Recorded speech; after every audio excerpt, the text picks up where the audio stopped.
membahas tentang jenis karya sastra, yaitu tentang puisi. Siapa yang bisa menjelaskan apa itu puisi?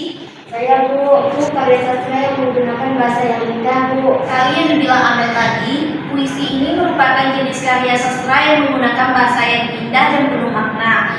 Sekarang kita akan mendalami unsur-unsur yang ada di dalam sebuah puisi. Puisi ini memiliki dua unsur bermanu. Yang pertama itu ada unsur intrinsik dan unsur ekstrinsik. Siapa yang tahu apa itu unsur intrinsik dalam sebuah puisi? Silakan Sakti.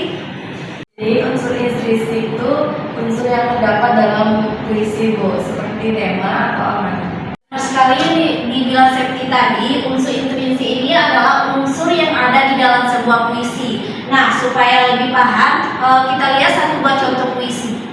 Satu buah contoh puisi yang berjudul Ibu Cahaya Tanpa Henti karya Melati Sukma.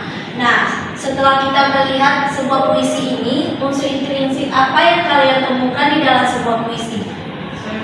Silakan Faiza. Ya, betul sekali. Apa temanya Faiza? Sepertinya mengenai perasaan seorang anak kepada ibunya. Sekali yang dibilang Faiza tadi, tema di dalam puisi ini memang berkaitan dengan perasaan seorang anak terhadap ibunya. Lebih tepatnya penghormatan dan kasih sayang seorang anak terhadap ibunya. Selain tema, unsur intrinsik apa yang kalian temukan di dalam sebuah puisi ini? Silakan kami. Diksi atau pilihan kata. Bilang kami tadi, diksi atau pilihan kata di dalam sebuah puisi ini memang sangat penting. Sekarang kita lihat pada bait ketiga, di setiap senyummu yang teduh. Kata teduh di sini cukup unik ya. Menurut kalian kenapa penulis memilih kata teduh untuk menggambarkan senyuman seorang ibu? Silakan Faiza.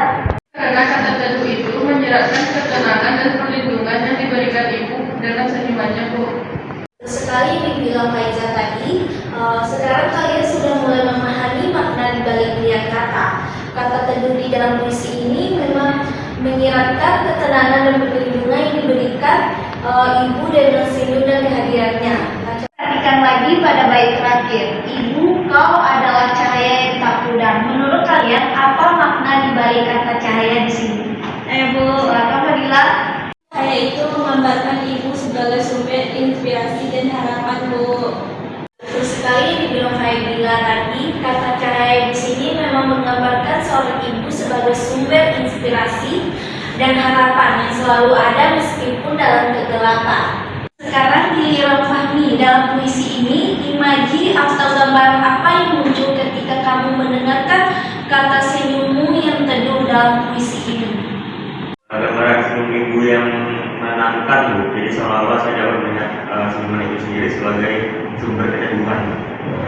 Sekali dikatakan Fahmi tadi, imaji yang muncul di benak kita adalah gambaran senyuman ibu yang lembut dan menenangkan itu. Inilah yang menciptakan keunikan di dalam sebuah puisi. Kalian pikir baik-baik bagaimana diksi dalam puisi ini bergerak menciptakan suasana yang haru. Silakan Sakti. Karena kata-katanya sederhana, tapi bikin kita berlembut. Sekali yang dikatakan Sakti tadi, kata-kata sederhana tapi kuat seperti cahaya dan kata teduh tadi berhasil menyampaikan suasana haru yang mendalam. Setelah kalian memahami diksi di dalam sebuah puisi ini, sekarang siapa yang bisa menjelaskan bagaimana diksi dapat mempengaruhi imaji di dalam sebuah puisi ini? Saya, Bu. Silakan Amel. Kita membayangkan ketulusan pengorbanan seorang ibu, Bu. Sekarang, bagaimana menurut kalian, apakah diksi dalam sebuah puisi ini bisa diubah tanpa mengubah maknanya? Saya, Bu. Ya, silakan Amel. Nanti mungkin puisinya jadi biasa saja, Bu. Tepat sekali yang dikatakan Amel tadi, diksi dalam puisi ini sangat penting karena menggambarkan nuansa dan makna yang mendalam. Kalau kita menggantikan kata-kata ini, mungkin puisi ini akan kehilangan keindahan dan maknanya.